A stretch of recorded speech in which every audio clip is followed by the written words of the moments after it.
Bukankah Aceh merupakan contoh daripada provinsi-provinsi yang lain? Dan bukankah ulama-ulama yang pertama sekali menanamkan nilai ajaran Islam? Di antara para ulama-ulama yang membawa Islam, di antaranya ada ulama yang berada di Islam di Makkah. Syariat Islam diterapkan, Muslim di dalamnya. Tapi kenapa ini harus terjadi? Saudara-saudara, ada beberapa hal yang harus kita jadikan sebagai pelajaran di dalam peristiwa ini. Yang pertama,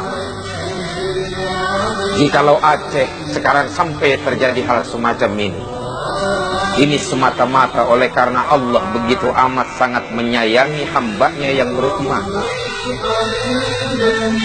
Kita tahu bahwa betapa pasca kemerdekaan Republik ini, bahkan jauh sebelumnya kemungkinan, nilai-nilai syariat Islam sudah dibawa di Serambi Makkah. Ulama-ulama menancapkan nilai-nilai akidah, ajaran-ajaran agama Allah disebarluaskan di sana.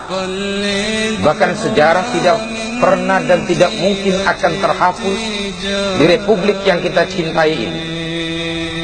Sejarah tinta emas yang telah tertulis pasca kemerdekaan Republik Indonesia, bahwa rakyat Aceh lah yang pertama sekali menyumbangkan pesawat terbangnya untuk Republik ini.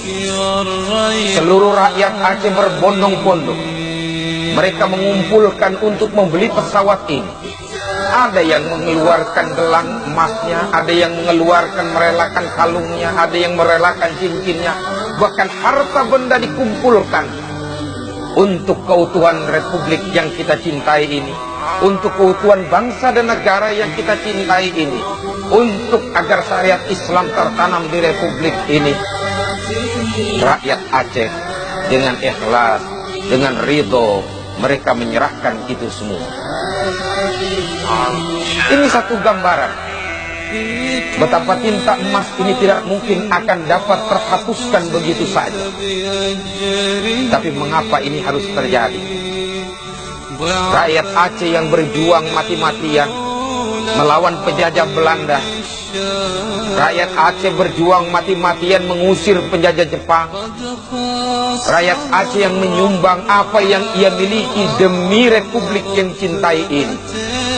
Tapi ternyata selalu terzalimi sepanjang perjalanan kehidupan. Banyak hal-hal yang kita lihat, dari mulai dom sampai darurat sipil. Sementara kita tahu syariat yang diterapkan agar umat Islam dapat melaksanakan ibadah penuh dengan ketenangan dan kekhusyuan. Tapi kezaliman senantiasa datang bertubi-tubi. Disinilah mungkin Allah memberikan satu gambaran. Allah memberikan kasih sayang kepada hamba. Jikalau Allah gambarkan la yukallifullahu nafsan illa wus'aha, Allah tidak akan memberikan ujian dan cobaan kepada hambanya melainkan sekemampuan diri. Mungkin Allah sudah lebih tahu bahwa hamba-hambanya yang saleh sudah terlalu banyak terzalimi, maka terjadilah ini gempa dan tsunami. Hamba-hamba Allah yang saleh, seolah-olah Allah berkata, wahai hamba-hambaku yang saleh, kau ibadah kepadaku, kau sujud kepadaku, kau beriman kepadaku, kau tidak melakukan perbuatan nista dan dosa. Apa yang aku perintahkan kau kerjakan. Tapi kezaliman senantiasa menghantui kehidupanmu. Sekarang kembalilah kau kepadaku sebagai syuhada-syuhada. Saudara-saudara, ma'asyiral muslimin rahimakumullah, boleh jadi saudara-saudara kita yang meninggal dunia satu akidah sesama dengan kita, mereka sebagai syuhada-syuhada di sisi Allah.